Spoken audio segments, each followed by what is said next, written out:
ऐसी ही बेहतरीन कहानियाँ सुनने के लिए केपी नॉवल चैनल को लाइक, शेयर और सब्सक्राइब करें। आने वाली कहानियों के बारे में जानने के लिए हमारे टेलीग्राम से जुड़ें। लिंक डिस्क्रिप्शन में है।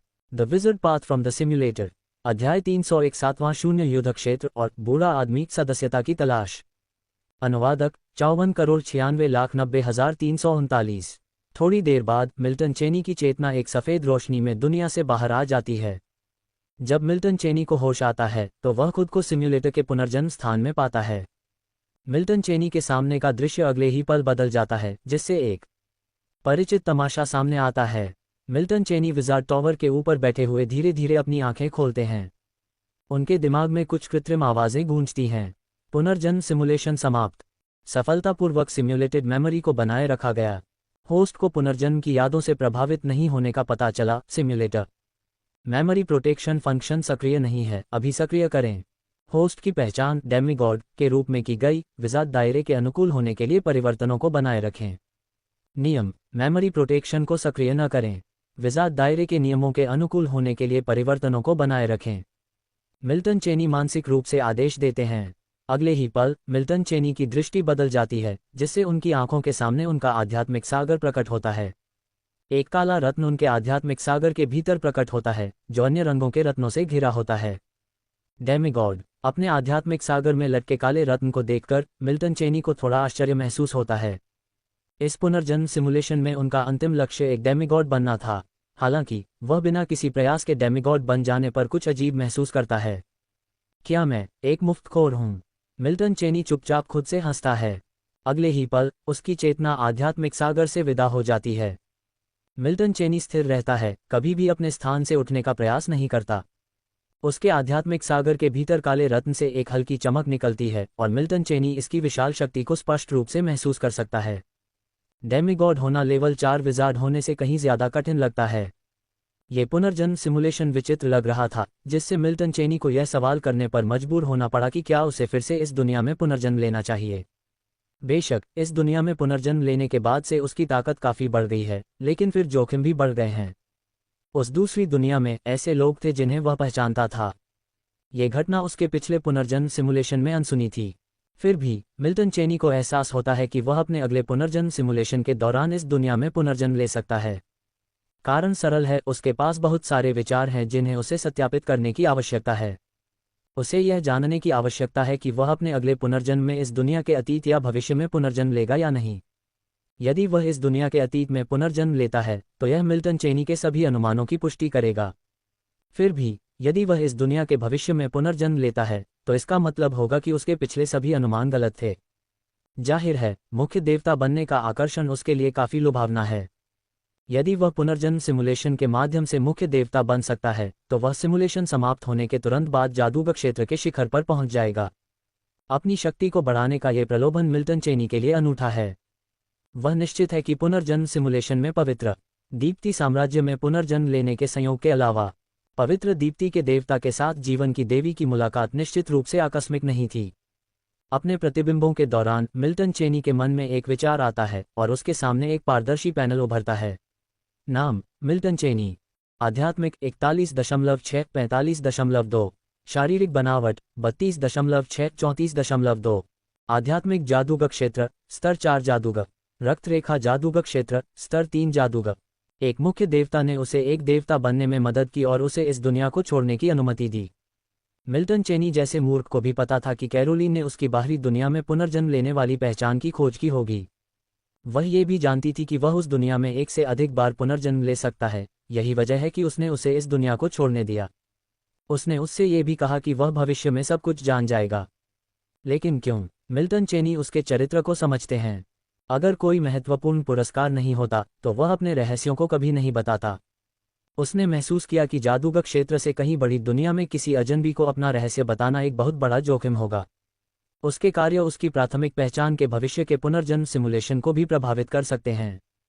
गंभीर मामलों में अगर उसका रहस्य पूरी तरह से उजागर हो जाता है तो वह भविष्य में इस दुनिया में कभी पुनर्जन्म नहीं लेने का विकल्प भी चुन सकता है।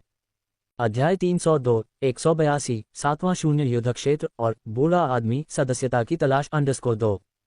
अनुवादक 54,96,90,339। बहुत सोचने के बाद मिल्टन चेनी कोई कारण नहीं बता पाए। उन्हें अपना वर्तमान स्व तो समझ में आ गया, लेकिन वे इस बारे में निश्चित नहीं थे कि उनका भविष्य कैसा होगा। हालांकि चेनी इस स्थिति को लेकर कुछ चिंतित थे जो उनके अनुमान से परे थी। लेकिन एक पल बाद ऐसा लगा कि चेनी ने कुछ सोचा और सोचना बंद कर दिया। अधिक सोचना व्यर्थ था। चूंकि कैरोलिन ने कहा था कि वह भविष्य में सब कुछ जान जाएगा, इसलिए वह बस उस समय के आने का इंतजार कर सकता था। आखिरकार, चाहे वह अब कितनी भी संभावनाओं के बारे में सोचे, वे सभी मुख्य मुद्दे से भटक सकती हैं। इससे उन्हें एक व्यक्तिपरक राय मिल सकती है। चेनी उठे और उनकी आध्यात्मिक शक्ति सक्रिय हो गई, उनके शरीर को लपेट लिया। अगले ही पल उनकी आकृति उसी जगह से गायब हो गई। चेनी मूल रूप से एक देवता की आस्था और आध्यात्मिक शक्ति के बीच अंतर का परीक्षण करना चाहते थे, लेकिन अंततः उन्होंने हार मान ली। आखिरकार, वह वर्तमान में गाजियन सागर में थे और विजात दायरे से संबंधित नहीं होने वाली शक्तियों का उपयोग करने से कुछ परेशानी हो सकती थी। गाजियन सागर से दूर किसी स्थान पर देवता की शक्ति का सबसे अच्छा प्रयास किया जा सकता था। जैसे जैसे समय बीतता गया, पुनर्जन्म के कई महीने बीत गए। विजात दायरे के 7वें शून्य युद्ध क्षेत्र में चौथा ring magic subspace annihilation. Boom! हवा में एक पारदर्शी समचतुर्भुज क्रिस्टल दिखाई दिया जो तेजी से फैल गया, चेनी के सामने पूरे रक्तपूल को लपेट लिया। अगले ही पल अंतरिक्ष ढह गया और यहां बचा हुआ रक्तपूल शून्य में बदल गया। चेनी ने अपना हाथ वापस खींच लिया। उसके चारों ओर बिखरी आध्यात्मिक शक्ति को चेनी ने अपने आध्यात्मिक सागर में पुनः प्राप्त कर लिया। उसी समय आध्यात्मिक शक्ति को लपेटने वाली एक विशेष प्रकार की वायु प्रवाह चेनी के शरीर में प्रवाहित हुई। जादूगर क्षेत्र के जादूगर स्वाभाविक रूप से इस शक्ति को पहचान नहीं पाए। ये शक्ति, जो इस दुनिया से संबंधित नहीं थी, स्वाभाविक रूप से विश्वास की शक्ति थी। विश्वास और आध्यात्मिक शक्ति की इस अतिव्यापी शक्ति की खोज चेन ने शून्य युद्ध के मैदान में आने के बाद ही की थी। एक शुद्ध चौथा वलय जादू बहुत शक्तिशाली था। कहने की जरूरत नहीं है, आध्यात्मिक शक्ति और विश्वास की शक्ति के साथ ढेर किया गया चौथा वलय जादू और भी अधिक दुर्जेय था। कई महीनों के बाद चेनी ने 7वें युद्ध के मैदान पर कई रक्त तालाबों को नष्ट कर दिया था। इस बात से इनकार नहीं किया जा सकता था कि जादूगर क्षेत्र का शून्य युद्ध का मैदान वास्तव में खूनी समुद्री क्षेत्र के लिए प्रतिकूल था। अंतर क्षेत्र युद्ध अब कई वर्षों से चल रहा था और जो जादूगर अभी भी युद्ध के मैदान में जीवित हैं, वे पहले से ही वध के लिए अनुकूल हो चुके हैं। खूनी समुद्री क्षेत्र का मूल लाभ धीरे धीरे नुकसान में बदल रहा था। एक बार जब जादूगरों ने रक्त के तालाबों को नष्ट करने की विधि में महारत हासिल कर ली, तो जादूगर क्षेत्र के शून्य युद्ध क्षेत्र पर उनकी स्थिति कुछ खास नहीं थी। लेकिन ये सब सापेक्ष था। खूनी समुद्र क्षेत्र का शून्य युद्ध क्षेत्र भी जादूगर क्षेत्र के जादूगरों के लिए अनुकूल नहीं था। चेनी ने अपने गुरु के बारे में सोचा जो पहले से ही गाजियन सागर के कार्य को पूरा करने के लिए खूनी समुद्र क्षेत्र के शून्य युद्ध क्षेत्र में जा चुके थे और उनकी भौहें थोड़ी सिकुड़ गईं। एक पल के बाद चेनी की सिकुड़ी हुई भौहें ढीली पड़ गईं। अपने गुरु को चेतावनी देने के बाद बैन की तैयारी बहुत अच्छी थी, इसलिए कोई आश्चर्य नहीं होना चाहिए। अगले ही पल चेनी ने इसके बारे में ज्यादा नहीं सोचा और उनकी आकृति अचानक उस स्थान से गायब हो गई। जैसे ही चेनी की आकृति उस स्थान से गायब हुई, एक बूढ़ा व्यक्ति दिखाई दिया जहां वह गायब हो गया था। बुजुर्ग की आंखों में भ्रम की झलक थी। कुछ देर तक स्थिर खड़े रहने और सोचने के बाद बुजुर्ग की आकृति भी उस स्थान पर गायब हो गई। एक बार चेनी शून्य युद्ध क्षेत्र में अपने अस्थायी निवास पर लौट आया। वह ये देखने के लिए विशेषता पैनल को बुलाने वाला था कि क्या उसकी आध्यात्मिक शक्ति बढ़ी है। उसके सामने एक बुजुर्ग प्रकट हुआ। जिस क्षण बुजुर्ग प्रकट हुआ, चेनी ने इस पर बिल्कुल भी ध्यान नहीं दिया। चेनी का दिल उतना शांत नहीं था जितना सतह पर दिखाई दे रहा था, क्योंकि उसने इस बूढ़े व्यक्ति को देखा था, वास्तविकता में नहीं, या पुनर्जन्म या सच्चे शरीर सिमुलेशन में नहीं, लेकिन टेक्स्ट सिमुलेशन में संरक्षित यादों में उसके सामने बुजुर्ग का चेहरा था। गॉस्पेल मास्टर्स ऑर्डर का लेवल 5 जादूगर, वह अस्तित्व जिसने सिमुलेशन में उसे कई बार मार डाला था। हालांकि चेनी के शांत न होने का कारण यहां नहीं था। टेक्स्ट सिमुलेशन में बुजुर्ग द्वारा उस पर कार्रवाई करने का कारण बस इतना था कि चेनी ने इस लेवल 5 जादूगर से डेस्टिनी सॉलिड स्टोन चुरा लिया था। लेकिन समस्या ये थी कि वास्तव में इस लेवल 5 के जादूगर के साथ उसकी कोई बातचीत नहीं हुई थी। इसके अलावा डेस्टिनी सॉलिड स्टोन का इंक्यूबेशन अभी खत्म नहीं हुआ था। बूढ़े आदमी ने उसे इस समय क्यों पाया? क्या इसलिए कि सिम्युलेटर में कोई समस्या थी, या कुछ और कारण? इस समय मिल्टन चेनी के दिमाग में कई विचार आए। हालांकि उसने इन विचारों को अपने दिल की गहराई में छिपा रखा था, दूसरों के लिए दुर्गम। मिल्टन के चेहरे पर कोई असामान्यता नहीं थी, उसने केवल पूरी तरह से उलझन का दिखावा किया। क्या तुमने मुझे पहले देखा है? बूढ़े आदमी ने मिल्टन को गौर से देखा और धीरे से पूछा। मिल्टन को लगा जैसे उसकी चेतना थोड़ी धुंधली हो रही है, जैसे कि वह अनजाने में अपने आंतरिक विचारों को आवाज देने वाला हो। लेकिन अगले ही पल उसके आध्यात्मिक सागर में माइंड मास्टर और डेमिगॉड का प्रतिनिधित्व करने वाले रत्न एक हल्की चमक के साथ चमक उठे। मिल्टन की चेतना साफ हो गई, लेकिन वह चकित होने का नाटक करता रहा। मैं तुमसे पहले कभी नहीं मिला, उसने जवाब दिया। बूढ़े आदमी ने सिर हिलाया। भ्रम के लिए क्षमा करें युवक, आप एक सफ़ेद जादूगर के मार्ग का अनुसरण करते प्रतीत होते हैं। क्या आप गार्जियन सागर के सदस्य हैं? बूढ़े आदमी का सवाल सुनकर मिल्टन ने सिर हिलाया। यह कोई रहस्य नहीं था, इसलिए मिल्टन को कोई हिचकिचाहट नहीं हुई। जिस क्षण बूढ़े आदमी ने अपनी चेतना को धुंधला किए बिना अपना दूसरा प्रश्न पूछा, मिल्टन को एहसास हुआ कि उसके बारे में बूढ़े आदमी के कुछ अनिश्चित संदेह दूर हो गए थे। अब यह एक सामान्य बातचीत की तरह लग रहा था। हालांकि मिल्टन सतर्क रहे, जितना संभव हो उतना कम बोलने का विकल्प चुना। आपका गुरु कौन है? बैन, आप अभी लेवल 4 के जादूगर बने हैं, क्या आप मुझे बता सकते हैं कि आपको अपना डेस्टिनी सॉलिड स्टोन कहाँ से मिला?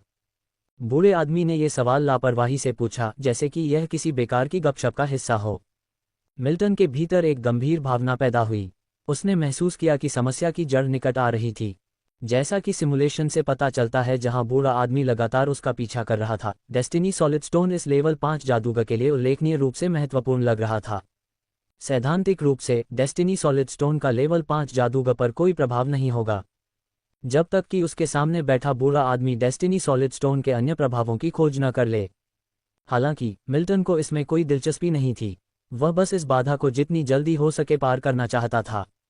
आखिरकार, अगर वह इस बिंदु पर लेवल 5 जादूगर के साथ संघर्ष में आ जाता तो चीजें अच्छी तरह से समाप्त नहीं होती। हालांकि बैकअप के रूप में अपने जीवन रक्षक कठपुतली के साथ उसे डरने की कोई बात नहीं थी। जादूगर क्षेत्र, मिल्टन ने संक्षेप में ये 3 शब्द कहे। कुछ भी न कहना असंभव था, लेकिन उसे मौके पर ही कहानी बनाने के लिए कहना भी काम नहीं करने वाला था। निश्चित रूप से अगर वह ऐसा करता तो उसकी कहानी में खामियां नजर आती। हालांकि कई सिमुलेशन में डेस्टिनी सॉलिड स्टोन की मिल्टन की पिछली उन्मत्त खोज के कारण उसे कुछ स्थानों के बारे में पता था जहां डेस्टिनी सॉलिड स्टोन दिखाई दे सकता है। हालांकि उसने पिछले सिमुलेशन में इन सभी स्थानों की खोज की थी, बेशक उन सिमुलेशन में सैकड़ों साल बाद। उस समय डेस्टिनी सॉलिड स्टोन की तत्काल आवश्यकता के कारण उसके बारे में कई यादें अभी भी उसके पास सुरक्षित थीं। अभी ये यादें उसकी जीवन रेखा थीं। क्या आपके पास कोई विशिष्ट स्थान है? विजार्ड क्षेत्र, बोहर विजार्ड महाद्वीप, दक्षिणी पर्वत क्षेत्र, मिल्टन ने जवाब दिया। ये स्थान डेस्टिनी सॉलिड स्टोन के प्रकट होने की सबसे संभावित जगह है। जहां तक इस बात का सवाल है कि उसे यह जानकारी कहां से मिली, डेंडेलियन टैवर्न खुफिया जानकारी का एक बेहतरीन स्रोत साबित हुआ। मिल्टन की प्रतिक्रिया सुनकर बूढ़े व्यक्ति ने अपनी भौहें थोड़ी सिकुड़ी। तुम बहुत भाग्यशाली हो, मैं उस जगह पर गया हूं जिसका तुमने उल्लेख किया है, लेकिन मुझे डेस्टिनी सॉलिड स्टोन नहीं मिला। बूढ़े व्यक्ति ने मिल्टन को गहराई से देखा, फिर कहा। उसके शब्द समाप्त होने के बाद बूढ़े व्यक्ति की छवि बदल गई, मिल्टन की आंखों के सामने से गायब हो गई। उसने मिल्टन को धोखा नहीं दिया। मिल्टन द्वारा बताई गई जगह पर वास्तव में बूढ़ा व्यक्ति गया था। हालांकि वह 700 साल पहले की बात है, इसलिए उसने मिल्टन की अच्छी किस्मत के बारे में टिप्पणी की। मिल्टन ने अपना माथा रगड़ा और उस जगह को घूरा जहां बूढ़ा व्यक्ति गायब हो गया था। क्या ये सिर्फ एक संयोग था? बुजुर्ग व्यक्ति की पूछताछ से मिल्टन ने कुछ बातें समझीं। ऐसा लगता है कि इस लेवल 5 विजार्ड का अचानक प्रकट होना महज एक संयोग था। अध्याय 303/183, तीसरा टेक्स्ट सिमुलेशन और उपमहाद्वीप में वापसी। अनुवादक 54,96,90,339। समय बीत गया और कई महीने बीत गए। उस समयावधि में शून्य युद्ध क्षेत्र में तैनात मिल्टन चेनी ने कोई महत्वपूर्ण कदम नहीं उठाया। कभी कभी वह शून्य युद्ध क्षेत्र में खूनी समुद्री क्षेत्र द्वारा उत्पन्न कुछ रक्त पूल को नष्ट कर देता है और युद्ध क्षेत्र में जारी किए गए कुछ मिशनों को पूरा करता है। अपना बाकी समय वह शून्य युद्ध क्षेत्र के भीतर अपने अस्थायी निवास में बिताता है। गॉस्पेल मास्टर्स ऑर्डर के पुराने लेवल 5 विजार्ड ने एक बार फिर उसकी तलाश नहीं की, इसलिए मिल्टन ने राहत की सांस ली। ऐसा लगता है कि यह वास्तव में महज एक संयोग था। हालांकि उसके पास आखिरी उपाय के तौर पर एक जीवन रक्षक कठपुतली है, फिर भी उसे लगता है कि बूढ़े आदमी को भड़काना सबसे अच्छा नहीं है। आखिरकार एक लेवल 5 जादूगर के पास बहुत सारी तरकीबें होती हैं और मिल्टन उसे दुश्मन नहीं बनाना चाहता। मिल्टन के पास शून्य युद्ध क्षेत्र को तुरंत छोड़कर गार्जियन सागर में वापस न लौटने के अपने कारण हैं। आखिरकार वह नहीं चाहता कि किसी भी असामान्यता का पता चले। नया टेक्स्ट सिमुलेशन जमा हो गया है और अगर सिमुलेशन के दौरान कुछ भी असामान्य नहीं होता है तो वह सबसे अधिक संभावना शून्य युद्ध क्षेत्र को छोड़ देगा। यहाँ उसकी यात्रा का लक्ष्य पूरा हो गया है। आधे साल में मिल्टन ने शून्य युद्ध क्षेत्र में 1 से अधिक बार लेवल 4 रक्त वंशजों का सामना किया है। अब उसे अपनी ताकत का स्पष्ट ज्ञान है। अब वह किसी भी लेवल 4 रक्त वंशज का सामना करते हुए भी अपनी जमीन नहीं खोता है। वास्तव में कुछ कमजोर लेवल 4 वंशज उसके लिए खतरा भी नहीं हैं। शून्य युद्ध क्षेत्र में अपने अस्थायी निवास के भीतर मिल्टन अपने सामने दिखाई देने वाले पारदर्शी पैनल को देखता है, अंतिम पंक्ति पर ध्यान केंद्रित करता है। Text simulation count L। Open text simulation open. Milton ने बिना किसी हिचकिचाहट के अपने दिल में सोचा। अगले ही पल पैनल बदल गया और काला पाठ दिखाई देने लगा। मिल्टन ने अपने सामने दिखाई दे रहे काले शब्दों को ध्यान से देखा। 40 वर्ष की आयु में आप जादूगर क्षेत्र के 7वें शून्य युद्ध क्षेत्र में पहुंचे, जहां आपने बिना किसी मजबूत दुश्मन को आकर्षित किए युद्ध क्षेत्र में रक्तपूल को स्वतंत्र रूप से नष्ट कर दिया। 41 वर्ष की आयु में आपने शून्य युद्ध क्षेत्र छोड़ने का फैसला किया और गाजियन सागर में लौट आए। गाजियन सागर में लौटने के बाद आपने चुपचाप ध्यान तकनीक का अभ्यास करना शुरू कर दिया। 72 वर्ष की आयु में ध्यान तकनीक की आपकी साधना धीमी थी। आप कुछ साधना संसाधनों का आदान प्रदान करने के लिए सर थॉम्पसन के पास गए।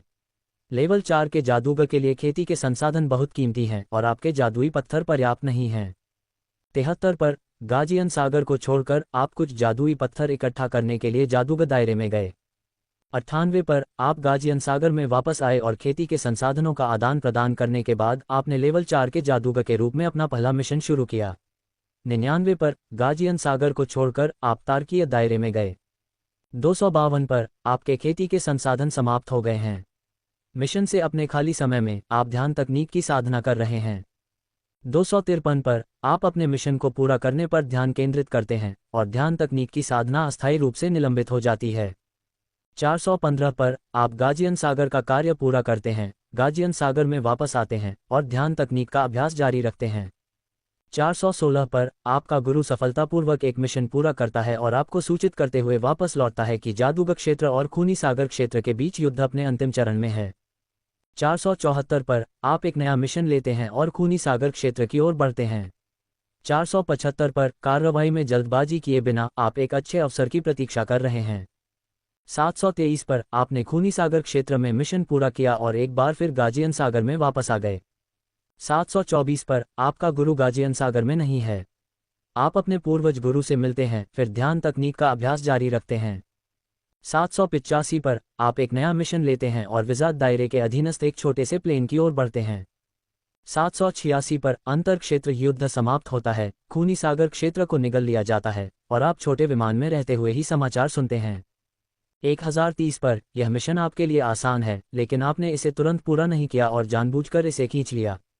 1120 पर मिशन की समय सीमा के अंतिम क्षण में आप मिशन पूरा करते हैं, गाजियन सागर में वापस आते हैं और पाते हैं कि गाजियन सागर पूरी तरह से बदल गया है। 1325 पर विजात दायरे में गृहयुद्ध छिड़ जाता है। गाजियन सागर विजात दायरे पर नियंत्रण कर लेता है और अन्य दुनियाओं के खिलाफ अंतर क्षेत्र युद्धों को सक्रिय रूप से शुरू करना शुरू कर देता है। 1329 पर इस बार आप अंतर क्षेत्र युद्ध के मैदान से बच नहीं सकते। आपको ग्रीन ओशन दायरे में भेजे जाने वाले पहले समूह का हिस्सा बनने के लिए मजबूर किया जाता है। 1413 पर एक मजबूत ट्रांसेंडर आप पर हमला करता है। आप विरोध नहीं कर सकते और आपका जीवन रक्षक कठपुतली आपको बचा लेता है।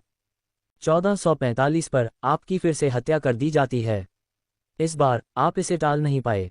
जिस हत्यारे ने आपकी हत्या की वह आपसे एक दायरे ऊपर था। आप मारे गए। सिमुलेशन समाप्त होता है, कृपया अपना इनाम चुनें। दायरा बनाए रखें या तकनीक बनाए रखें। आप 3 यादों को बनाए रखना चुन सकते हैं। दायरा बनाए रखें। अपने सामने काले अक्षरों को धीरे धीरे फीका पड़ता देख मिल्टन ने अपने दिल में सोचा। अगले ही पल हजारों सालों तक ध्यान करने से मिली आध्यात्मिक शक्ति मिल्टन के आध्यात्मिक सागर में भर गई। आध्यात्मिक सागर फिर से शांत होने से पहले बस थोड़ा सा हिल गया। 1329, 1330 और 1413 के युगों की यादों को बनाए रखें। मिल्टन द्वारा यादों को बनाए रखने के लिए चुने जाने के बाद उसके दिमाग में अपरिचित यादों के 3 खंड प्रकट हुए। एक क्षण बाद अपरिचित यादों के 3 खंड पूरी तरह से आत्मसात हो गए और मिल्टन ने धीरे धीरे अपनी आंखें खोलीं। आध्यात्मिक शक्ति में वृद्धि और अपने दिमाग में अतिरिक्त यादों को महसूस करते हुए मिल्टन के विचार उलझ गए। पिछले 1000 सालों में जादूगर क्षेत्र में बहुत सी चीजें हुई हैं। एक अंतर क्षेत्र युद्ध समाप्त होते ही एक नया युद्ध शुरू हो गया। अध्याय 304/183 तीसरा पार्ट सिमुलेशन और उपमहाद्वीप में वापसी _2 अनुवादक 54,96,90,339 स्तर 8 का जादूगर बनने के बाद भी मंसूर संतुष्ट नहीं था। क्या उसने अंतर क्षेत्र युद्ध इसलिए शुरू किया क्योंकि वह नई दुनिया को निगलना जारी रखना चाहता था? मिल्टन चेनी ने सोचा, लेकिन ये बात पूरी तरह से सही नहीं थी। अगर मंसूर वाकई दुनिया को निगलना जारी रखना चाहता था, तो स्तर 8 के जादूगर के रूप में अपने दायरे के साथ वह मिल्टन चेनी और अन्य स्तर 4 के जादूगरों की मदद के बिना बलपूर्वक कार्रवाई कर सकता था। भले ही उनका जीवनकाल हजारों साल का हो, लेकिन प्रत्येक सिमुलेशन में वे केवल हजारों साल तक ही जीवित रह सकते हैं। ये सिम्युलेटर की उपयोगिता को बिल्कुल भी अधिकतम नहीं करता है। मिल्टन चेनी को भी थोड़ी निराशा हुई। एक सिमुलेशन में 1000 साल और दूसरे में दसियों हजार साल जीना बहुत बड़ा अंतर पैदा करता है। अगर मिल्टन चेनी हर सिमुलेशन में दसियों हजार साल जी पाते तो समय की आगे की प्रगति बहुत कम हो जाती। अंतर कई दसियों गुना ज्यादा हो सकता है, लेकिन फिलहाल वे सिर्फ बहाव के साथ चल सकते हैं। मिल्टन चेनी ने सिमुलेशन में गाजियन सागर छोड़ने पर विचार किया था, लेकिन उसके जाने के बाद वे कहाँ जा सकते थे? किसी दूसरे दायरे स्तर के जादूगर संगठन में शामिल हो सकते थे। ये तो बताने की ज़रूरत नहीं कि वे शामिल हो भी सकते थे या नहीं। अगर वे शामिल भी हो जाते, तो जब मंसूर 100 साल बाद लेवल 8 का जादूगर बन जाता तो वे संगठन या तो हार मान लेते या नष्ट हो जाते। इसके अलावा सिमुलेशन में गाजियन सागर छोड़ने के बाद मिल्टन चेनी की ध्यान तकनीक की साधना की गति धीमी हो जाती। अंतिम परिणाम गाजियन सागर में रहने और हजारों साल तक चलने वाले सिमुलेशन में रहने जितना अच्छा नहीं हो सकता। मैं सिर्फ सच्चे शरीर सिमुलेशन के आने का इंतजार कर सकता हूं ताकि कोई रास्ता मिल सके, मिल्टन चेनी ने अपने आप से कहा, फिर इस बारे में सोचना बंद कर दिया। अगले ही पल मिल्टन चेनी ने अपने सामने पारदर्शी पैनल छिपा लिया। चूंकि शून्य युद्ध क्षेत्र को छोड़ने में कोई जोखिम नहीं था, इसलिए मिल्टन चुंग स्वाभाविक रूप से अब वहां नहीं रुकेंगे। यहां रहकर उन्हें ध्यान तकनीक के अपने अभ्यास में थोड़ी सी भी सुधार महसूस नहीं हो रहा था। अब जब उनकी शक्ति स्पष्ट रूप से परिभाषित हो गई थी, तो स्वाभाविक रूप से उनके पास यहां रहने का कोई कारण नहीं था। मिल्टन चेनी ने अपने आध्यात्मिक सागर के भीतर आध्यात्मिक शक्ति को अपने शरीर को ढंकने के लिए जुटाया। अगले ही पल मिल्टन चेनी का शरीर उनके अस्थायी निवास के भीतर से गायब हो गया। गाजियन सागर के शुद्ध सफेद समुद्री क्षेत्र के ऊपर मिल्टन चेनी मध्य हवा में तैर रहे थे। अपने पैरों के नीचे शुद्ध सफेद समुद्र क्षेत्र के विशाल विस्तार को देखते हुए मिल्टन चेनी ने थोड़ी सी आह भरी। स्तर 6 के जादूगर, उन्हें नहीं पता था कि वे इस क्षेत्र तक कब पहुंच पाएंगे, लेकिन ये बस एक क्षणभंगुर राह थी। अधिक शक्ति की चाहत हर किसी के लिए अपरिहार्य थी और मिल्टन चेनी के लिए यह कोई अपवाद नहीं था। एक मामूली हरकत के साथ मिल्टन चेनी शुद्ध सफेद समुद्र क्षेत्र के ऊपर गायब हो गए और अपने जादूगर टॉवर पर लौट आए। अपने जादूगर टॉवर के शीर्ष पर मिल्टन चेनी सरणी केंद्र पर क्रॉस लेग बैठे थे। उन्होंने ध्यान तकनीक का अभ्यास करने के लिए अपने ध्यान मार्गों को संचालित करना शुरू कर दिया। यहाँ साधना करते समय मिल्टन चेनी अपनी आध्यात्मिक शक्ति की गतिविधि को स्पष्ट रूप से महसूस कर सकते हैं। ये शून्य युद्ध के मैदान में ध्यान तकनीक की साधना करने से पूरी तरह से अलग था। शून्य युद्ध के मैदान में ध्यान तकनीक की साधना करने से कुछ सुधार भी हो सकते हैं, लेकिन मिल्टन चेनी उनमें से किसी को भी महसूस नहीं कर सके। सुधार बहुत कमजोर था। लेवल 4 जादूगर बनने के बाद मिल्टन चेनी के लिए समय सिर्फ एक संख्या बन गया है। कभी कभी ध्यान तकनीक का अभ्यास करने के एक सत्र में कई महीने लग सकते हैं। कभी कभी ध्यान तकनीक का अभ्यास करने के एक सत्र में आधा साल बीत जाता था। पहले यह असंभव था। समय बीतता गया और आधा साल एक पल में उड़ गया। मिल्टन चेनी, जो जादूगर टॉवर के सरणी केंद्र में क्रॉस लेग बैठे थे, ने अपनी आंखें खोली और उनके सामने एक पारदर्शी प्रकाश स्क्रीन दिखाई दी। क्या आप टेक्स्ट सिमुलेशन शुरू करना चाहते हैं? हाँ, मिल्टन चेनी ने खुद से सोचा। काले अक्षरों की एक स्ट्रिंग ऊपर तैरने लगी। सिमुलेशन समाप्त होता है, कृपया अपना इनाम चुनें। रिटेन दायरा या रिटेन तकनीक। आप स्मृति के 3 टुकड़े बनाए रखना चुन सकते हैं। रिटेन दायरा। बिना किसी हिचकिचाहट के मिल्टन चेनी ने रिटेन दायरा चुना, क्योंकि उन्होंने पैनल पर काले पार्ट को धीरे धीरे गायब होते देखा। 1000 साल के ध्यान के माध्यम से विकसित की गई मानसिक शक्ति एक बार फिर से उनके आध्यात्मिक सागर में तुरंत बह गई। 925, 926 और 927 की यादों को बनाए रखें। मिल्टन चेनी ने 3 साल की अपरिचित यादों को पचा लिया। जैसे जैसे यादें एक दूसरे से जुड़ती गईं, मिल्टन चेनी ने धीरे धीरे अपनी आंखें खोलीं। जादूगर टॉवर से उठने और छोड़ने के बजाय वह बस चुपचाप बैठ गया और फिर से अपना ध्यान मार्ग संचालित करना शुरू कर दिया। मिल्टन चेनी ने पारदर्शी प्रकाश पर्दा छिपा दिया और जादूगर टॉवर एक बार फिर से शांत हो गया। समय बीतता गया और एक और आधा साल बीत गया। Text simulation count L। क्या आप टेक्स्ट सिमुलेशन शुरू करना चाहते हैं? इसे चालू करें। बस एक विचार के साथ मिल्टन चेनी ने नया टेक्स्ट सिमुलेशन शुरू किया। सिमुलेशन समाप्त हो गया है। कृपया अपना इनाम चुनें। रिटेन रियलम या रिटेन तकनीक, आप स्मृति के 3 टुकड़े बनाए रखने के लिए चुन सकते हैं। रिटेन रियलम, पारदर्शी प्रकाश स्क्रीन गायब हो गई और मिल्टन चेनी ने एक बार फिर रियलम को बनाए रखने का विकल्प चुना। इस बनाए गए क्षेत्र का अनुसरण करते हुए मिल्टन चेनी आध्यात्मिक सागर में एक सूक्ष्म परिवर्तन को स्पष्ट रूप से महसूस कर सकते थे। मैं अब अपने आध्यात्मिक सागर के भीतर चौथा वलय जादू बना सकता हूं, मिल्टन चेनी ने खुद से कहा। यह वास्तव में एक सुखद आश्चर्य था। हालांकि जैसे जैसे कोई आगे बढ़ता है, सुधार धीमा होता जाता है। मिल्टन चेनी अभी भी ध्यान तकनीक का अभ्यास करने की गति से काफी संतुष्ट थे। केवल एक चीज जिससे वे संतुष्ट नहीं थे वह ये थी कि पार्ट सिमुलेशन में उनका जीवन अभी भी बहुत छोटा था। वास्तव में हजारों साल एक लंबा समय था, लेकिन एक स्तर 4 जादूगर के लिए हजारों साल पर्याप्त नहीं हैं। जब मैं 755, 846 और 1377 साल का था तब की यादें बनाए रखें। बिना ज्यादा सोचे मिल्टन चेनी ने 3 साल की यादों को बनाए रखने का फैसला किया। एक पल के बाद मिल्टन चेनी ने 3 अपरिचित यादों को सहजता से एकीकृत किया और उन्होंने धीरे धीरे अपनी आंखें खोलीं। पिछले पुनर्जन्म सिमुलेशन को समाप्त हुए 1.5 साल बीत चुके थे। मिल्टन चेनी के लिए 1.5 साल का समय बहुत लंबा नहीं था। इस दौरान उन्होंने 3 टेक्स्ट सिमुलेशन किए, जिसके परिणामस्वरूप महत्वपूर्ण सुधार हुए। शायद यह उपमहाद्वीप की यात्रा का समय है, मिल्टन चेनी ने खुद से सोचा। उसे आखिरी बार गए हुए कई साल हो गए हैं और तब से वह वापस नहीं लौटा है। इस दुनिया में उसके शुरुआती बिंदु के रूप में गोल्डन लायन परिवार ने उसके दिल में एक महत्वपूर्ण स्थान रखा। अब मिल्टन चेनी के लिए गाजियन सागर से विजात दायरे के उपमहाद्वीप तक की यात्रा लंबी नहीं है। अगर वह चाहता तो वह हर दिन कासिन उपमहाद्वीप जा सकता था। बेशक मिल्टन चेनी ऐसा नहीं करेंगे क्योंकि यह अनावश्यक था। उपमहाद्वीप जाने का एक और कारण था।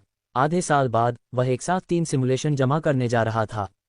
पार्ट सिमुलेशन, पुनर्जन्म सिमुलेशन और वास्तविक शरीर सिमुलेशन। उसने उपमहाद्वीप पर इन 3 सिमुलेशन को पूरा करने का फैसला किया। जहां तक सवाल है कि उसने इन 3 सिमुलेशन को गाजियन सागर में पूरा करने का विकल्प क्यों नहीं चुना, कारण सरल है। पार्ट सिमुलेशन ठीक था, लेकिन पुनर्जन्म सिमुलेशन और वास्तविक शरीर सिमुलेशन के लिए मिल्टन चेनी को यकीन नहीं था कि सिमुलेशन समाप्त होने पर यह कोई परेशानी पैदा करेगा या नहीं। अगर यह एक बड़ा हंगामा खड़ा करता है और मंसूर का ध्यान आकर्षित करता है तो यह एक समस्या होगी। इसलिए मिल्टन चेनी ने गाजियन सागर से बहुत दूर एक जगह पर इन सिमुलेशन को पूरा करने का फैसला किया। विचार करने पर उसने संकोच नहीं किया। सत्य की पुस्तक उसके सामने तैरने लगी क्योंकि उसने अपनी आध्यात्मिक शक्ति सत्य की पुस्तक में डाली। बस एक पल में उसे विजार्ड टॉवर के शीर्ष से विजार्ड दायरे में टेलीपोर्ट कर दिया गया। आसपास के माहौल का संक्षेप में आकलन करने के बाद उसकी आध्यात्मिक शक्ति ने एक बार फिर उसके शरीर को घेर लिया। एक पल के बाद मिल्टन चेनी हवा में गायब हो गए। कासिन उपमहाद्वीप। वह महाद्वीप की सीमा में कदम रखा। उसने अपने आसपास का सर्वेक्षण किया, लेकिन उसकी अभिव्यक्ति अपरिवर्तित रही। अगर इस जगह ने उसे कोई अलग एहसास दिया था तो वह कोई नहीं था। एकमात्र अपवाद गोल्डन लायन परिवार था जिसने कासिन उपमहाद्वीप पर उसके लिए एक अलग एहसास रखा था। आखिरकार वह विजार्ड महाद्वीप में भेजे जाने से पहले कुछ वर्षों तक ही कासिन उपमहाद्वीप में रहा था। अगले ही पल मिल्टन चेनी के सामने एक स्थानिक द्वार दिखाई दिया। उसने उसमें कदम रखा। जब वह फिर से दिखाई दिया तो वह पहले से ही एक हलचल भरे महल में था। मिल्टन चेनी ने अपने सामने अधेड़ उम्र के आदमी की पीठ को देखा। उसकी आंखों में आश्चर्य की झलक दिखाई दी। पिताजी, धमाका, आप अचानक प्रकट हुए और आपने मुझे डरा दिया। ऐसा लग रहा था कि आथा कुछ सोच रहा था जब वह मिल्टन चेनी के शब्दों से चौंक गया। उसने अपना हाथ बगल के खंभे से टकराया। आप जादूगर के प्रशिक्षु कब बने? मिल्टन चेनी ने उत्सुकता से पूछा। अगर उसकी याददाश्त सही है तो उसके पिता आथा ने जादूगर बनने में ज्यादा दिलचस्पी नहीं दिखाई थी। अध्याय 305, 184, आधे साल बाद और एक नया प्रयास। कृपया सदस्यता लें। अनुवादक 54,96,90,339। आथा ने मिल्टन चेनी की ओर देखा, बोलने से पहले एक पल के लिए विचार किया। मुझे लगता है कि महाकाव्य नाइट के मार्ग का अंत नहीं है। महाकाव्य नाइट से परे और भी कुछ हो सकता है। मैंने अभी तक इसकी खोज नहीं की है। तो मैं देखना चाहता हूं कि जादूगर प्रशिक्षु बनने के बाद नाइट की श्वास तकनीक को साधना कैसा होगा। आथा की आवाज में थकान का संकेत था। ऐसा लग रहा था कि वह इस मुद्दे पर लंबे समय से विचार कर रहा था। क्या महाकाव्य नाइट से परे और भी कुछ है?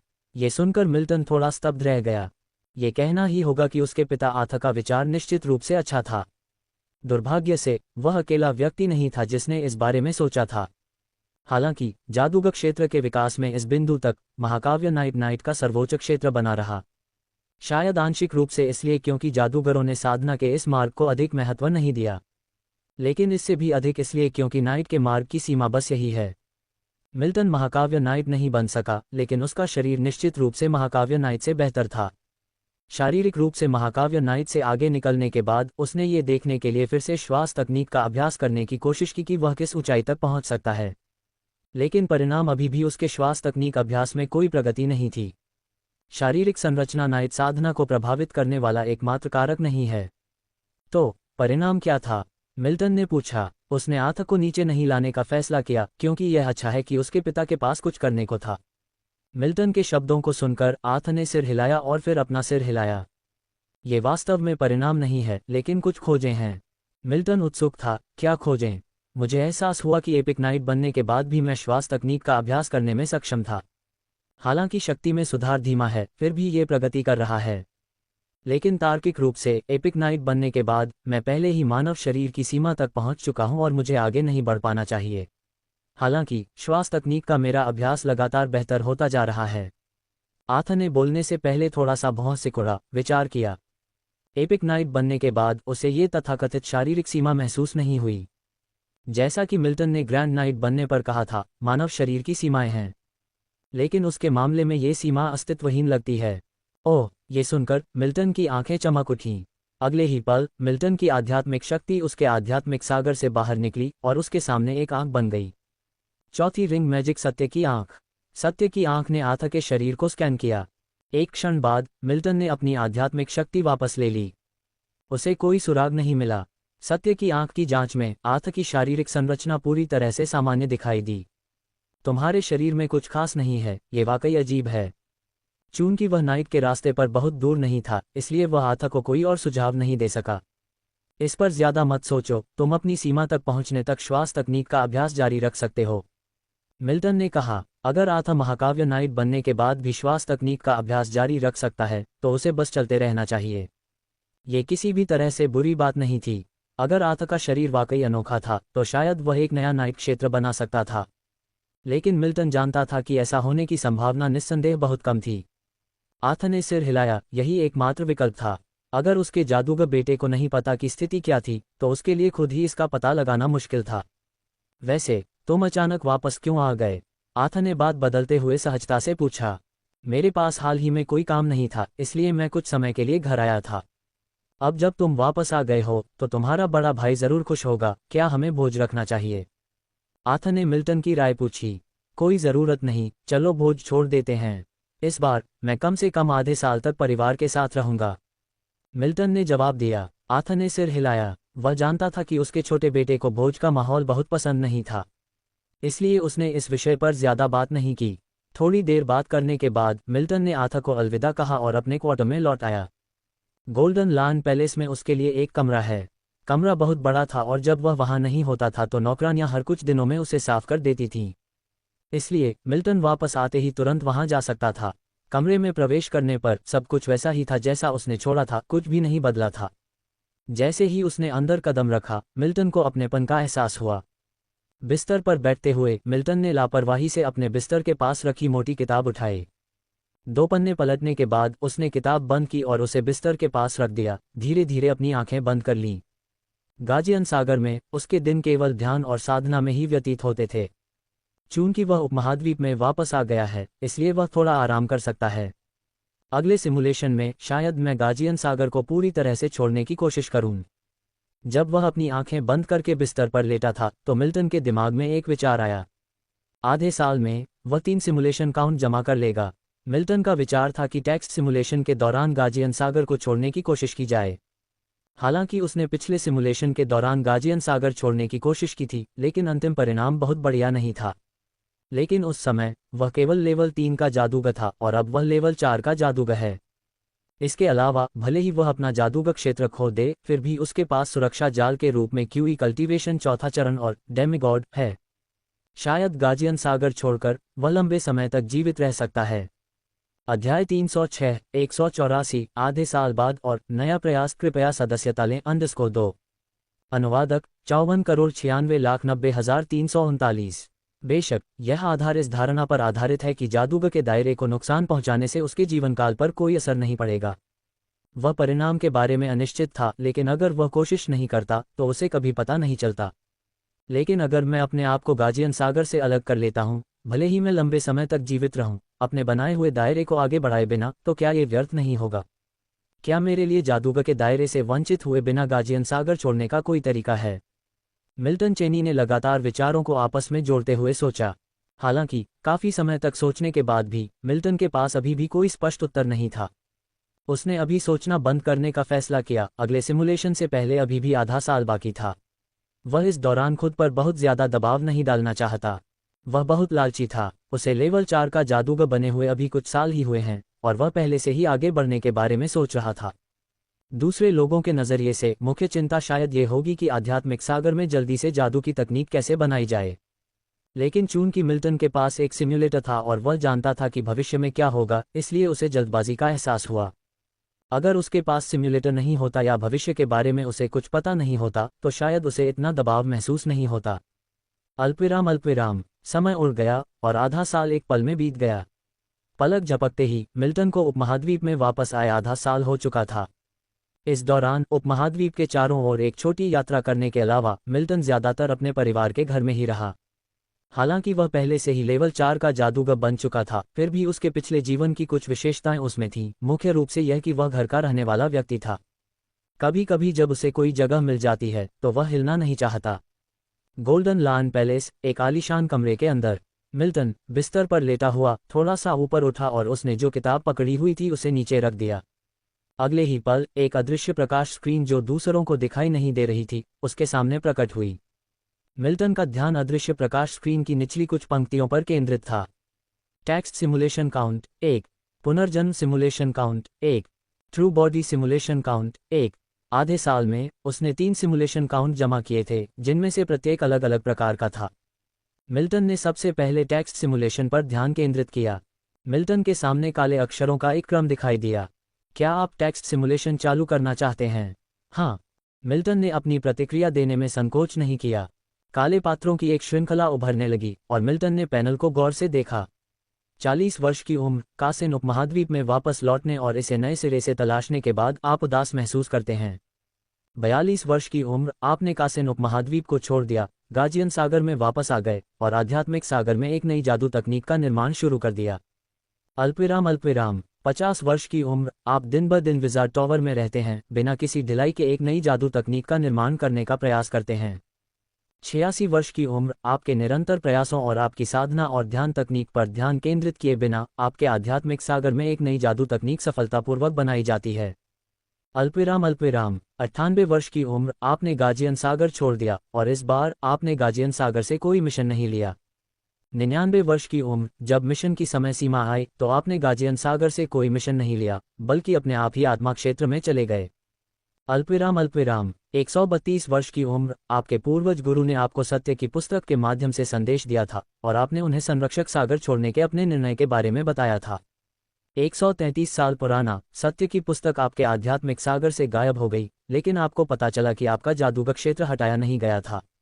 अल्पविराम 255 साल पुराना, आपके पूर्वज गुरु आपको वापस संरक्षक सागर में लाने के लिए व्यक्तिगत रूप से आत्मा क्षेत्र में आए, लेकिन आपने उन्हें मना कर दिया। 256 साल पुराना, आपका श्वेत जादूगर क्षेत्र त्याग दिया गया और आपको संरक्षक ध्यान तकनीक का अभ्यास करने से मना कर दिया गया। जो आना चाहिए वह आखिरकार आएगा। काले पात्रों की इन पंक्तियों को देखते हुए मिल्टन जटिल लग रहा था और खुद से बुदबुदाया। जब उनके सदस्य छोड़ना चाहते थे तो संरक्षक सागर हस्तक्षेप नहीं करेगा, लेकिन वे संरक्षक सागर में विकसित किए जा रहे जादूगर क्षेत्र को हटा देंगे। ये निर्दयी है, फिर भी उचित है। फिर भी मिल्टन ने अपने अनुकरण में प्रयास करने पर जोर दिया। उसे यह सुनिश्चित करना होगा कि वह एक सही रास्ता खोज ले और जितनी जल्दी हो सके भविष्य के लिए तैयारी करे। बिना कुछ सोचे मिल्टन ने पढ़ना जारी रखा। अल्पविराम 424 वर्ष की आयु, आत्मा क्षेत्र को छोड़ने के बजाय आपने आत्मा अकादमी में शामिल होने का फैसला किया। 425 वर्ष की आयु, यद्यपि आपने अपना जादूगर क्षेत्र खो दिया है, लेकिन आपने क्यूई कल्टीवेशन और डेमिगॉड की क्षमता नहीं खोई है। ओपनिंग स्क्वायर ब्रैकेट अल्पविराम क्लोजिंग स्क्वायर ब्रैकेट। 633 वर्ष की आयु में आपने अध्यात्मवादी नहीं बनने का फैसला किया, क्योंकि आपने पाया कि आपके पास उस मार्ग के लिए कोई प्रतिभा नहीं है। 634 वर्ष की आयु में आपने फिर से ध्यान तकनीक को अपनाया और पारंपरिक जादूगर पथ को फिर से विकसित करने का फैसला किया। ओपनिंग स्क्वायर ब्रैकेट अल्पविराम क्लोजिंग स्क्वायर ब्रैकेट। 785 वर्ष की आयु में जादूगर क्षेत्र और खूनी समुद्री क्षेत्र के बीच अंतर क्षेत्र युद्ध एक महत्वपूर्ण बिंदु पर पहुंच गया था। 786 वर्ष की आयु में चूंकि आप जिस दुनिया में रहते हैं वह आत्मा क्षेत्र है, इसलिए आप इसमें शामिल नहीं हैं। 1037 वर्ष की आयु में आपको खबर मिलती है कि खूनी समुद्री क्षेत्र नष्ट हो गया है। 1038 की उम्र में जादूगर क्षेत्र में गृहयुद्ध छिड़ गया है। आप इस बात पर विचार कर रहे हैं कि जादूगर क्षेत्र और आत्मा क्षेत्र दोनों से दूर किसी दुनिया में जाना है या नहीं। ओपनिंग स्क्वायर ब्रैकेट अल्पविराम क्लोजिंग स्क्वायर ब्रैकेट। 1325 की उम्र में जादूगर क्षेत्र में गृहयुद्ध समाप्त हो गया है और संरक्षक सागर ने नियंत्रण ले लिया है। जादूगर क्षेत्र अब अन्य दुनियाओं के साथ अंतर क्षेत्र युद्ध शुरू कर रहा है। 1326 की उम्र में हालांकि इस अंतर क्षेत्र युद्ध क्षेत्र में आत्मा क्षेत्र शामिल नहीं था। ओपनिंग स्क्वायर ब्रैकेट अल्पविराम क्लोजिंग स्क्वायर ब्रैकेट। 1553 की उम्र में आपका जीवन अपनी सीमा के करीब है, आपके शरीर में एक बार फिर बुढ़ापा आ गया है। 1625 की उम्र में आपका जीवन समाप्त हो गया है, तुम मर चुके हो। सिमुलेशन समाप्त होता है, कृपया अपना इनाम चुनें।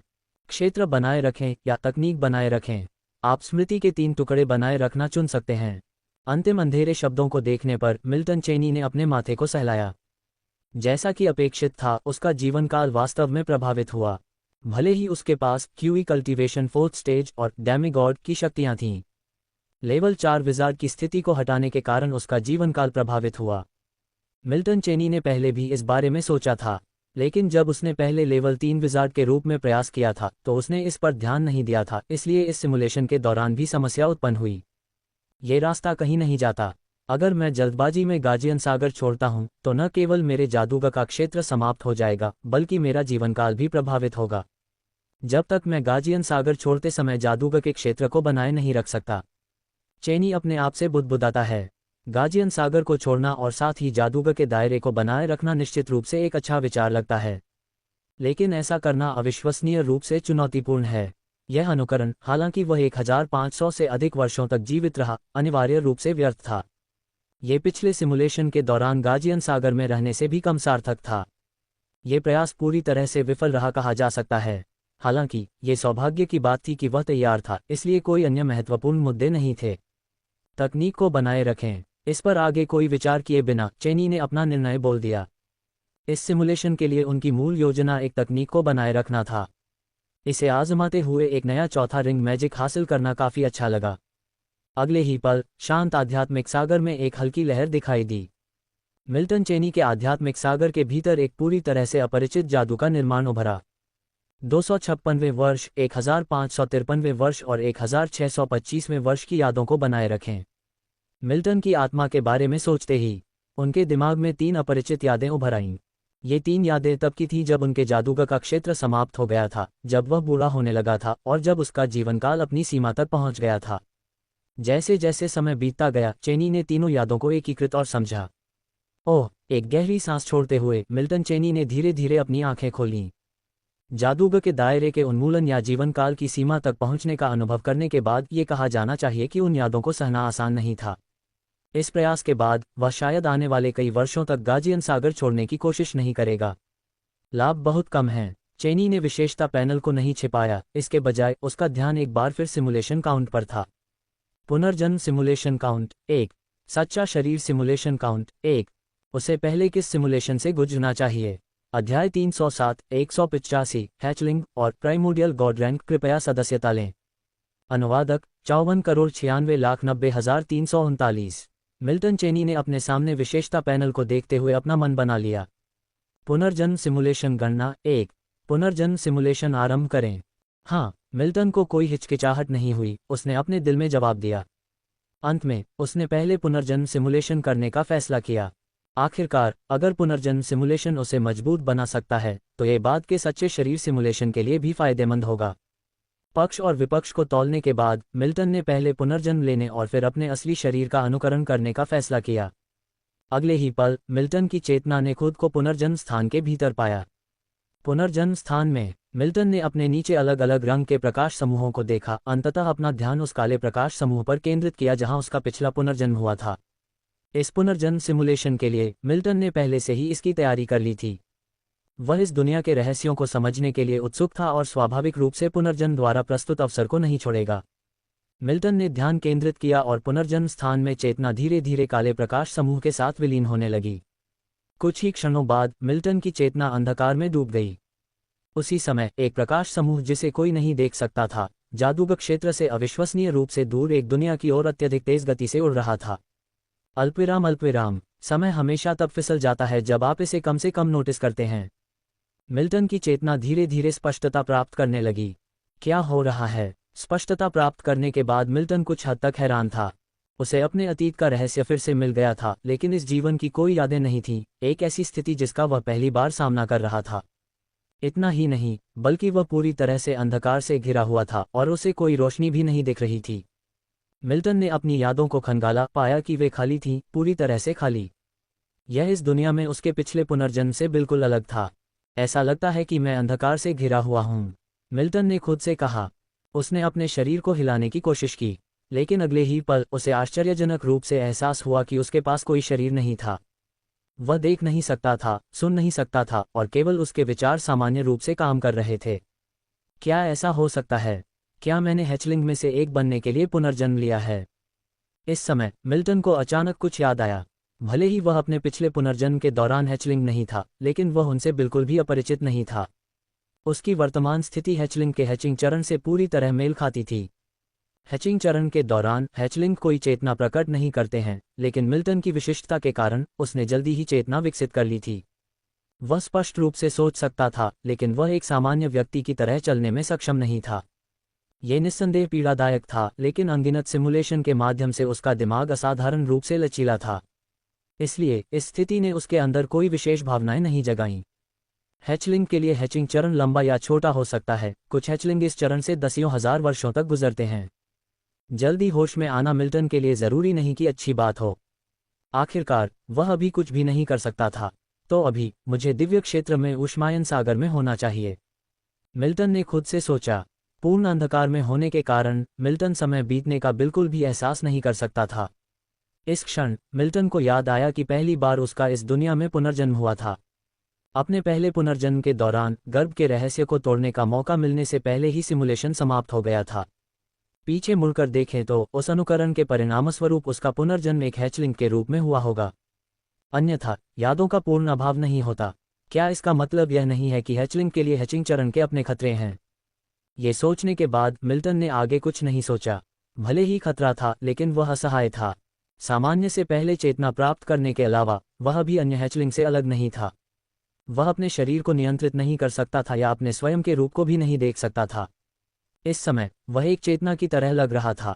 अल्पविराम। समय बहता रहा, शायद 1 साल के लिए या शायद सैकड़ों या हजारों सालों के लिए। जब आप ध्यान नहीं देते हैं तो समय हमेशा फिसल जाता है। मिल्टन की चिंताएं निराधार हो सकती हैं।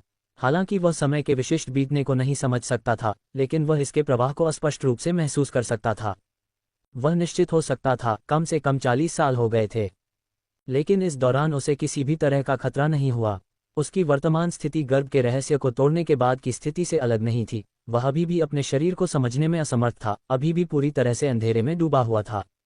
अंडे से बच्चे निकलने का चरण कब समाप्त होगा, इसका कोई विशेष संदर्भ भी नहीं है, मिल्टन ने अपने आलस्य में सोचा।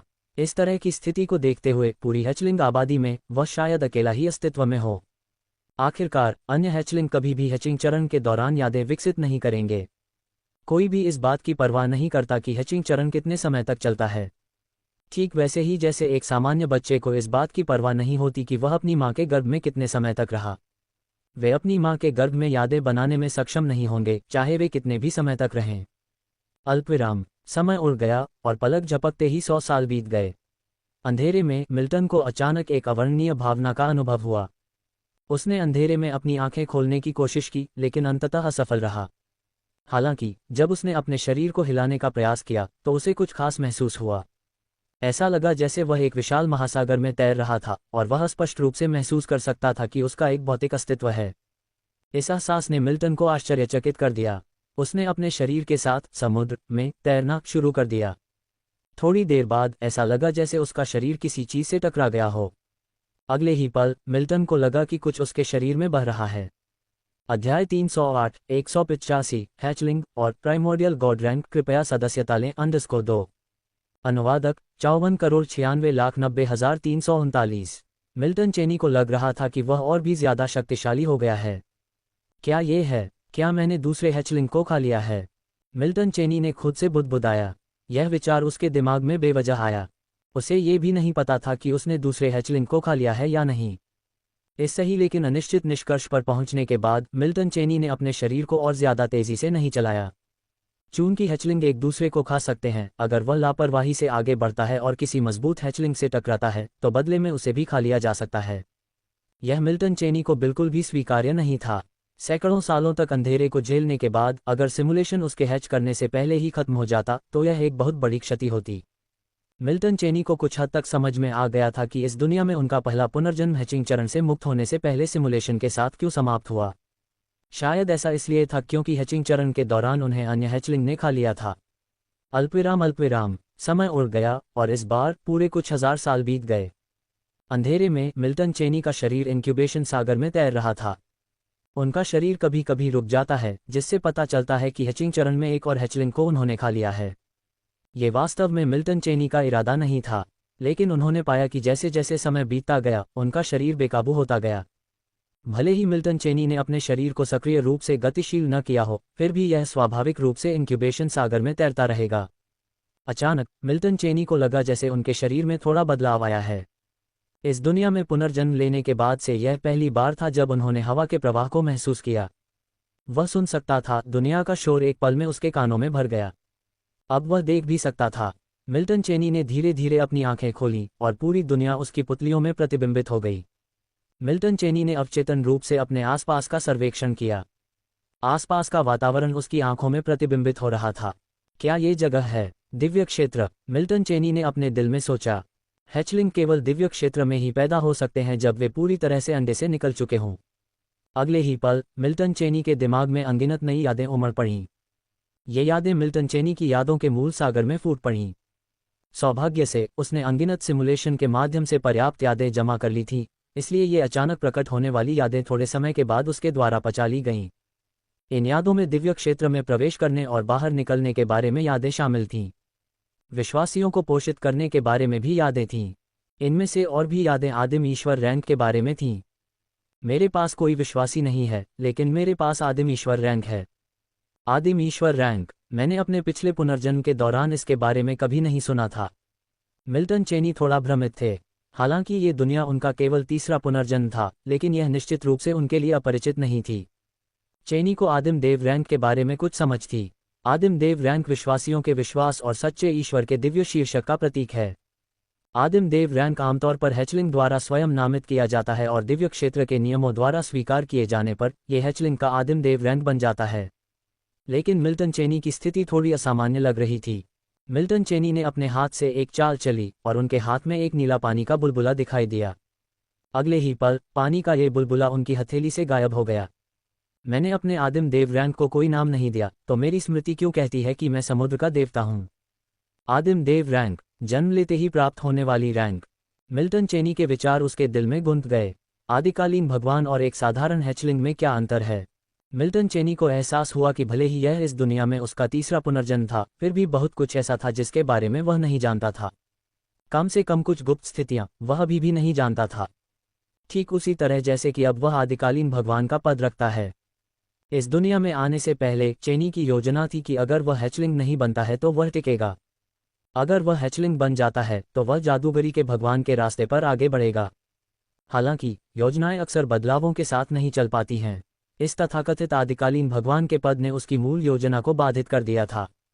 उसने इस पर ध्यान नहीं दिया क्योंकि अब उसके पास आदिकालीन भगवान का पद था, लेकिन विश्वासियों के बिना वह अभी भी एक साधारण हैचलिंग था। एक डेमिगॉड नहीं, एक सच्चा भगवान तो दूर की बात है। अपनी याददाश्त के बाद चेनी ने अपने दिल में हैचलिंग की शक्ति को सक्रिय किया। उसके सामने एक अंधेरा प्रकाश दिखाई दिया, फिर एक पारदर्शी पोर्टल में बदल गया। बिना किसी हिचकिचाहट के चेनी पोर्टल में कदम रखा। अब उसे जो करना है वह है दिव्य क्षेत्र को छोड़ना, विश्वासियों को इकट्ठा करना, विश्वास की शक्ति को इकट्ठा करना। वर्तमान दिव्य क्षेत्र अभी भी उसके लिए बहुत खतरनाक था।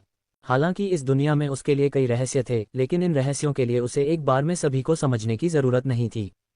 आखिरकार एक मोटे आदमी को एक घूंट में खाना असंभव है, चीजों को धीरे धीरे लेना होगा। जहां तक इस बात का सवाल है कि क्या ये दुनिया उसके पिछले पुनर्जन्म का भविष्य या अतीत है और कैरोलिन कौन है, जब तक इस बार सिमुलेशन सुचारू रूप से आगे बढ़ता है वह अंततः जान जाएगा। अल्पविराम अल्पविराम। मिल्टन चेनी का चेहरा कुछ गंभीर था, लेकिन उसने जल्द ही अपना संयम वापस पा लिया। उसके क्षणिक चेहरे का कारण सरल था, क्योंकि पोर्टल में कदम रखने के बाद वह वहां नहीं दिखाई दिया जहां उसे होना चाहिए था। वह एक महल में पहुंच गया। जैसे ही उसने महल देखा उसे पता चल गया कि कुछ गड़बड़ है, क्योंकि उसने ये महल पहले भी देखा था। पिछली बार जब उसने इस दुनिया में पुनर्जन्म लिया था तो उसका अनुकरण इसी महल में समाप्त हुआ था। हालांकि पिछली बार अनुकरण समाप्त होने पर वह एक देवता बन गया था, लेकिन चेनी को ऐसी कोई भी चीज नापसंद थी जो उसकी योजना से परे हो। ये पुनर्जन्म निस्संदेह एक बार फिर उसकी योजनाओं से परे चला गया है। कैरोलीन, मिल्टन चेनी ने शांत भाव से कहा। अध्याय 309 185 हैचलिंग और प्राइमोर्डियल गॉड रैंक। कृपया सदस्यता लें _3। अनुवादक 54,96,90,339। इस बार उसके सामने खड़ी कैरोलीन ने अपना चेहरा नहीं छिपाया। जब उसने मिल्टन चेनी की बात सुनी तो उसके चेहरे पर एक हल्की मुस्कान आ गई।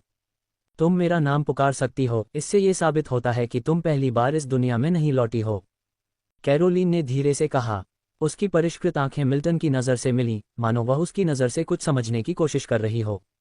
इस बार क्या है, मुझे मत बताओ कि यह मुझे फिर से इस दुनिया से बाहर भेजने के लिए है। मिल्टन ने अपनी कनपटी को रगड़ा और कहा। कैरोलीन को देखकर उसे पहले से ही पता था कि यह अनुकरण शायद वैसा न हो जैसा उसने एक बार फिर से कल्पना की थी। तुम बहुत जल्दी आ गई। दिव्य क्षेत्र चेतना की नज़र आप पर है। इतनी जल्दी इस दुनिया में वापस आना आसानी से बेकाबू स्थितियों को जन्म दे सकता है। अगर यह गंभीर हो जाता है तो यह आपके वास्तविक शरीर को भी प्रभावित कर सकता है, कैरोलीन ने धीरे से कहा। उसकी बातें सुनकर मिल्टन ने तुरंत जवाब नहीं दिया। उसके शब्दों से वह कुछ बातों का अनुमान लगाने में सक्षम था। क्या कैरोलीन का मतलब था कि इस दुनिया की दिव्य क्षेत्र चेतना उसकी उपस्थिति से अवगत थी? क्या वह उसे दिव्य क्षेत्र चेतना के प्रभाव से बचाने की कोशिश कर रही थी? यह मिल्टन की व्याख्या होगी। एक मुख्य देवता उसे तुरंत पा सकता था जिस क्षण वह इस दुनिया में पुनर्जन्म लेता। दिव्य क्षेत्र चेतना का तो कहना ही क्या, लेकिन सिम्युलेटर ने कथित तौर पर उसे इस दुनिया के विश्व नियमों से बचा लिया था, तो दिव्य क्षेत्र चेतना अभी भी उसे कैसे पा सकती थी? अगर यह सिम्युलेटर का काम नहीं था तो यह उसके भविष्य के स्वयं का दोष होना चाहिए। मिल्टन कुछ हद तक असहाय महसूस कर रहा था। हर चीज के लिए दोषी ठहराए जाने का एहसास, भले ही उसने वास्तव में कुछ भी न किया हो, सुखद नहीं था। इसके अलावा हर चीज के बारे में उसकी समझ अभी भी बहुत खंडित थी, जिसने इसे और भी असहनीय बना दिया। सिम्युलेटर प्राप्त करने के बाद से यह पहली बार था जब उसे पुनर्जन्म सिमुलेशन सुविधा के बारे में असहज महसूस हुआ। वह केवल यह आशा कर सकता था कि यह स्थिति एक अपवाद थी, कि यह केवल इस दुनिया में मौजूद है। अन्यथा अगर उसे हर बार पुनर्जन्म सिमुलेशन का उपयोग करने पर अपने भविष्य के स्वयं की तथाकथित योजनाओं का सामना करना पड़ा तो यह असहनीय होगा। आपको इस दुनिया को छोड़ने की जरूरत है। बेशक अगर आपका असली शरीर इस दुनिया की दिव्य क्षेत्र चेतना को चुनौती देने के लिए पर्याप्त मजबूत है तो आप यहाँ रह सकते हैं। मिल्टन के विचार करने पर कैरोलिन ने फिर से बात की। अंत में मिल्टन ने अनिच्छा से सिर हिलाया। वह निश्चित रूप से निकट भविष्य में कभी भी इस घटिया दुनिया में पुनर्जन्म नहीं लेगा। उसे यह सोचकर दुख हुआ कि पुनर्जन्म सिमुलेशन, जिसे वह हर 2 साल में एक बार ही इस्तेमाल कर सकता था, यूं ही बर्बाद हो गया। भले ही उसने कुछ रहस्य हासिल किए थे, लेकिन उसका इनाम उसके प्रयासों के अनुपात में नहीं था। इसके लिए उसने इंक्यूबेशन सागर में हजारों साल तक अंधकार भी झेला था। उसे लगा कि उसने बहुत बड़ा नुकसान किया है, बहुत बड़ा नुकसान। मुझे पता है कि तुम दुखी हो। तुम्हें आदिम देवता का पद विरासत में मिला है। अगर तुम इस दुनिया में सच्चे देवता बन गए तो तुम पूरी तरह से फंस जाओगे। मुझे नहीं पता कि तुम इस दुनिया में पुनर्जन्म कैसे ले पाए, लेकिन ऐसा करना काफी जोखिम भरा है न? अगर तुम सच में कोशिश करना चाहते हो तो मैं तुम्हारी रक्षा कर सकता हूं और तुम्हें सच्चा देवता बनने में मदद कर सकता हूं। ऐसा लगा जैसे कैरोलिन ने मिल्टन के असंतोष को नोटिस कर लिया था और उसने फैसला उसे सौंप दिया। ये सुनकर मिल्टन हैरान रह गया। जो कुछ वह जानता था उसके अनुसार वह निश्चित रूप से इस दुनिया में नहीं रह सकता था। कैरोलिन सही थी। भले ही वह सिम्युलेटर पर भरोसा करता हो, लेकिन वह इस समय कोई जोखिम नहीं लेगा। अध्याय 310/186 सच्चा शरीर अनुकरण और मिशन। कृपया सदस्यता लें। अनुवादक 54,96,90,339। जब मिल्टन चेनी जागे तो उन्होंने खुद को सिम्युलेटर के पुनर्जन्म स्थान में पाया। अगले ही पल उनकी चेतना पुनर्जन्म स्थान से बाहर निकल गई और उनकी आंखों के सामने परिचित परिवेश दिखाई दिया। गोल्डन लॉन पैलेस के कमरे में मिल्टन ने धीरे से अपनी आंखें खोलीं। उनके दिमाग में कुछ यांत्रिक आवाजें गूंज उठीं। पुनर्जन्म अनुकरण समाप्त। पुनर्जन्म की यादों को सफलतापूर्वक बनाए रखा। मेजबान पुनर्जन्म की स्मृति से अप्रभावित पाया गया है। सिम्युलेटर मेमोरी प्रोटेक्शन फंक्शन सक्रिय नहीं किया गया है। क्या आप इसे अभी सक्रिय करना चाहेंगे? स्मृति सुरक्षा को सक्रिय करने की कोई आवश्यकता नहीं है। अपने दिमाग में आवाज सुनकर मिल्टन को असहायता का एहसास हुआ। इस पुनर्जन्म सिमुलेशन के लिए उसने सोचा था कि वह उत्कृष्टता प्राप्त करने में सक्षम होगा। हालांकि उसने यह अनुमान नहीं लगाया था कि यह इतनी जल्दी समाप्त हो जाएगा। उस दुनिया में मिल्टन अगले कुछ वर्षों तक पुनर्जन्म सिमुलेशन का चयन नहीं करेगा। आखिरकार, यदि पुनर्जन्म सिमुलेशन अभी भी उस दुनिया को चुनता है, तो अंतिम परिणाम एक व्यर्थ सिमुलेशन गणना होने की संभावना है। मिल्टन पुनर्जन्म सिमुलेशन की संख्या के बारे में बहुत परवाह करता है। अपने विचारों को इकट्ठा करते हुए मिल्टन ने फिर से विशेषता पैनल को बुलाया।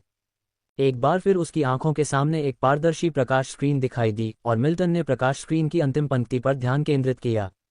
इस अवधि के दौरान संचित 3 सिमुलेशन में से अंतिम एक बचा रहा। टेक्स्ट सिमुलेशन और पुनर्जन्म सिमुलेशन का पहले ही उपयोग किया जा चुका था।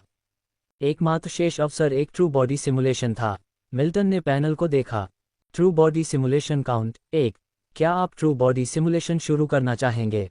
हाँ, मिल्टन ने बिना किसी हिचकिचाहट के अपने मन में घोषणा की। अगले ही पल, जिस क्षण मिल्टन ने सिमुलेशन शुरू करने का फैसला किया, पारदर्शी प्रकाश स्क्रीन उसकी दृष्टि से गायब हो गई। ट्रू बॉडी सिमुलेशन शुरू हुआ। मिल्टन की अभिव्यक्ति अपरिवर्तित रही। उसका परिवेश सब कुछ वैसा ही रहा। लेकिन कई ट्रू बॉडी सिमुलेशन का अनुभव करने के बाद मिल्टन जानता था कि चाहे वह कितनी भी वास्तविक दुनिया में क्यों न हो, ये सब सिमुलेशन के भीतर था। मिल्टन की आकृति गोल्डन लॉन पैलेस से बाहर निकल गई। अगले ही पल वह दिखाई दिया। वह पहले से ही आर्थ के बगल में था। सौभाग्य से आर्थ को मिल्टन की अचानक उपस्थिति की आदत हो गई थी और वह चौंका नहीं।